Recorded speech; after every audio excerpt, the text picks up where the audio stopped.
Bonjour tout le monde. Avant de parler du sujet de la vidéo, j'aimerais juste vous remercier pour les 200 abonnés sur la chaîne, le soutien et les commentaires que j'ai eu durant les vidéos tuto qui sont enfin terminés. Ça a été un gros projet pour moi et voir que ça a pu aider autant de joueurs me fait très plaisir. Enfin voilà, c'était juste un petit mot rapide, maintenant passons à la vidéo. Et du coup, bienvenue dans cette nouvelle série de vidéos où j'ai illustré les astuces que je propose durant mes tutos express. Dans ces vidéos, il y aura deux chasses, une chasse de rang expert et une chasse de rang maître. J'ai voulu faire une chasse de rang novice, mais ça n'a pas vraiment fonctionné comme je le voulais. Le monstre mourait trop vite. Au final, le style de Greatsword que je montrais n'était pas si intéressant que ça, et le build est extrêmement basique vu qu'il y a très peu d'armure en rang novice. Donc j'ai décidé de pas en mettre. Je trouve que le rang expert et le rang maître sont vachement plus intéressants, que ce soit au niveau variété des builds et juste à niveau difficulté des monstres. Souvent il y a quelques monstres qui bloquent plus en rang expert et surtout en rang maître. Je compte aussi montrer deux builds, donc forcément, vu qu'il y a deux rangs. Le build que je propose sont généralement inspirés de ce que je donne dans mes tutos express. Ce sera pas 100% identique à ce que je dis. Dans la chasse que je vais montrer par la suite, ça ressemble au guide des gainages éclairs que je mentionnais à la fin de ma vidéo tuto, mais c'est pas vraiment... c'est pas quelque chose que vous allez pouvoir obtenir en rang expert ni en rang novice en fait. Ce sera plus clair quand on arrivera à la chasse. Aussi très important, je suis pas un expert Monster Hunter, je connais énormément de choses, j'ai beaucoup joué, je me suis beaucoup renseigné, mais voilà, pas un expert, je connais pas tout par cœur, je peux me tromper, donc voilà, restez indulgent. Je suis là principalement juste pour aider les novices et pour proposer peut-être à des gens plus expérimentés qui seraient focus peut-être sur une seule arme. Bon, comme vous avez pu le comprendre, il n'y a pas vraiment de script. Et ces vidéos seront beaucoup moins éditées. Je suis là juste en commentateur. J'hésitais en fait soit à faire des commentaires écrits le long de la vidéo, soit voilà, parler comme ça. J'ai pas vraiment de script en fait à faire pour ce genre de vidéo. J'ai une petite fiche avec quelques points importants quand même, pour pas les oublier. Maintenant concentrons-nous sur la chasse, parce que j'ai quand même pas mal de choses à mentionner sur la Greatsword que je n'avais pas mentionné durant mon guide. Comme vous l'avez remarqué, c'est pas un speedrun, c'est pas un combat parfait, donc il va y avoir des erreurs. Par exemple là je me fais stun bêtement, hein.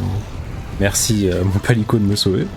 Mais voilà, le but c'est de montrer vraiment une situation le plus réelle possible et vous donner des tips en fonction de ce qui se passe. Là par exemple, je peux parler du close stagger, hein.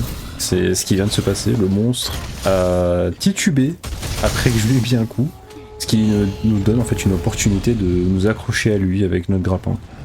C'est très très très fort, il faut en abuser et surtout en multijoueur parce qu'en fait, une fois que le monstre titube, vous avez une fenêtre de 4-5 secondes pour vous accrocher sur lui avec votre grappin. Pendant ces 4 secondes, le monstre ne va pas bouger. Il va juste attendre que vous accrochez sur lui, il est là, il ne fait absolument rien, c'est free.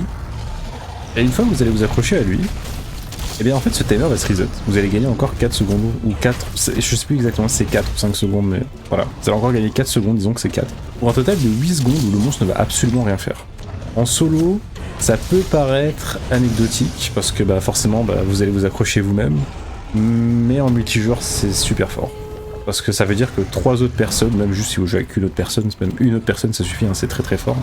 Ça veut dire que 3 autres personnes peuvent DPS pendant 8 secondes sans rater leur combo et sans être interrompu. C'est pas mal, c'est pas mal. Donc, abusez-en. Vous l'avez entendu ici en premier.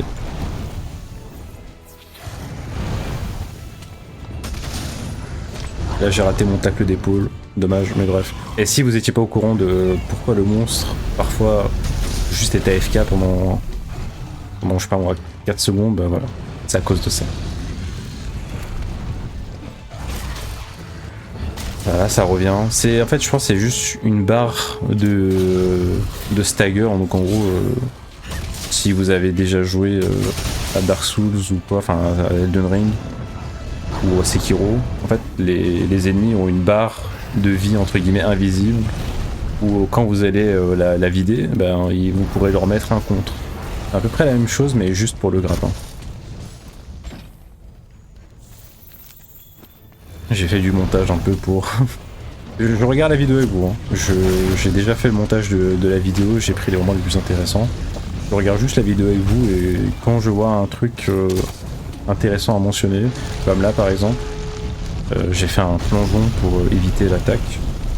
Si vous voyez une attaque comme ça, que vous n'avez pas de bouclier, ou que c'est une attaque imbloquable, et que vous allez mourir si vous la prenez, faites un plongeon. Pour le faire, il faut juste rengainer votre arme, et courir dans la direction opposée du monstre et faire une esquive. Généralement, votre chasseur devrait faire un plongeon. S'il le fait pas, bon, pas de chance, vous serez probablement mort, mais 3/4 du temps, ça devrait vous sauver la vie. Vous avez vraiment une très grande frame de la vulnérabilité. Bon, vous voyez, comme vous voyez, le stagger, vraiment, surtout en rang expert. En rang expert, ça, c'est beaucoup plus fréquent, d'ailleurs, j'ai remarqué. Et l'explication, elle est très simple. C'est que les monstres ont beaucoup moins de vie. Hop là, on va juste abuser des capsules aveuglantes pour empêcher le Théostra de retourner, d'aller se reposer. Voilà, la chasse est finie à partir de maintenant. Hein. Je vais juste continuer d'aveugler le Théostra en boucle s'il décide de s'en aller. Parce que c'était dans World, avant Iceborne, les capsules aveuglantes étaient complètement OP. Donc voilà, si vous fermez des monstres en rang expert, abusez-en aussi. C'est free win. Et c'est le dernier hit sur le petit Théostra. Je pense que je vais couper le record maintenant, enfin de mon enregistrement, et je reviens vers vous pour la chasse à Iceborne. Allez, bisous. Et nous revoilà dans cette deuxième partie de la vidéo où je vais chasser du coup un Velkhana de rang maître. Comme d'habitude, je monte le stuff et les talents sur l'écran en même temps. On est un autre jour, j'enregistre pas le même jour, donc si ma voix est un peu différente et mon intonation, c'est normal. Donc là, je montre le début de la chasse où je prends des pierres. En fait, c'est généralement pour envoyer un monstre dans le mur. Si vous tirez une pierre sur le sol près du monstre, en fait, ça va attirer son attention, ce qui vous laisse le temps de vous attacher à son visage et de l'envoyer contre un mur. En fait, l'animation de... Comment dire ? L'animation en fait où le monstre va être déstabilisé par le bruit qu'il entend, et que vous avez juste le temps largement de vous accrocher à lui et de l'envoyer contre un mur. En fait, c'est hyper pratique, donc n'hésitez pas à vous en servir si vous galérez parfois à avoir une opportunité au début. J'utilise l'armure Velkhana et je chasse un Velkhana, je le sais, mais c'est juste que l'armure Velkhana en fait est une super armure pour la Greatsword. Au moment où vous avez débloqué le Velkhana en rang maître et que vous pourrez le farmer et avoir l'armure, si vous jouez Greatsword, c'est vraiment worth de le faire, vous pouvez le garder jusqu'à la fin du jeu en fait. Le talent qui permet, en fait juste en dessous de ma barre d'endurance, il y a une barre là. Cette barre va se remplir à chaque fois que vous rengainez. Et à chaque fois que vous allez dégainer et mettre un coup, ça va donner un énorme bonus de dégâts, que ce soit élémentaire ou juste normal, hein, des dégâts normaux. Ça va donner un énorme boost à votre prochaine attaque. Plus la barre est remplie, évidemment, plus le bonus est intéressant, donc c'est très agréable de jouer ça avec un build dégainage éclair. Vous dégainez, vous avez un énorme boost, boum, vous rengainez. Je vais faire ça pendant la majorité de la chasse. Si vous trouvez peut-être qu'un monstre est un peu trop rapide et que vous ne trouvez pas d'ouverture, c'est vraiment excellent comme style de jeu. Par exemple, le Velkhana, cette attaque, généralement, 3/4 du temps, je vais la punir comme ça, voilà. Là, je rengaine, je dégaine, je charge mon premier hit. On tire un coup de fronde et une charge ultime. Et voilà, bon, ça a touché l'aile, mais ça fait quand même de très bons dégâts. Que vous dire d'autre? Enfin, techniquement, en soi, là, à part vraiment réagir sur ce qui va se passer sur la chasse, je ne pense pas que j'ai énormément d'astuces à vous donner. Hein. La Greatsword, c'est assez straightforward. S'il y a des ledges comme ça, enfin, s'il y a des petits rebords, n'hésitez pas à essayer de faire des attaques sautées. Bon, là, je crois que j'ai un peu de chance là de dodge l'attaque, j'ai pas fait exprès du tout, je pense. N'hésitez pas à faire des attaques sautées, ça fonctionne très bien avec ce build et de manière générale avec la Greatsword. Voilà, donc là, cette attaque, vous dodgez le premier en fait, puis vous rentrez dans l'arène. Ça vous permettra de punir hyper facilement cette attaque. Si vous galérez avec le Velkhana, parce que bon, là je montre un Velkhana, sachez que quand il a son armure de glace, donc là vous pouvez voir qu'il a plus son armure de glace sur la tête, il aurait sur ses ailes, sur sa queue et sur ses avant-bras. Il suffit de lui casser la glace sur 3 parties de son corps et en fait ça va le déstabiliser, il va tomber au sol pendant une dizaine de secondes.